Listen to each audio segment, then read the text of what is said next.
Stħarriġ li sar mill-Union tal-Allima l-MUT juri li l-edukaturi qed imorru fuq il-post tax-xogħol tagħhom b'ċertu biża' li dawn jistgħu jiġu akkużati b'abbużi sesswali meta dawn ma jkunux seħħu.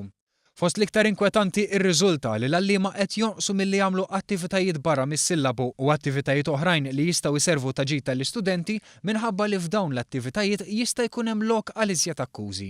Dan l-istħarriġ ġie ppreżentat is-sibt filgħodu waqt seminar imtella mill-istess union bl-isem Legal Issues and Ethical Implications for Educators Working with Minors.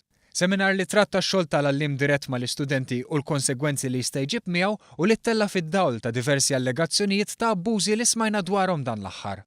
Għal dan is-seminar attenda l-Ministru għall-Edukazzjoni Evarist Bartolo li qal li għandu jonqos iż-żmien li fih tinqata' s-sentenza jekk xi għalliem jiġi akkużat b'abbuż sesswali fuq l-istudenti. Dan minħabba l-inċertezza li jistgħu jġibu fuq il-karriera u r-reputazzjoni tal-akkużat l-aktar jekk wara tant żmien jirriżulta li kien innoċenti. Propju fuq dan is-suġġett il-Ministru qal li f'dawn l-aħħar ġimgħat saru diversi diskussjonijiet bejn il-Gvern u l-Union kif ukoll bejn il-Ministeri kkonċernati.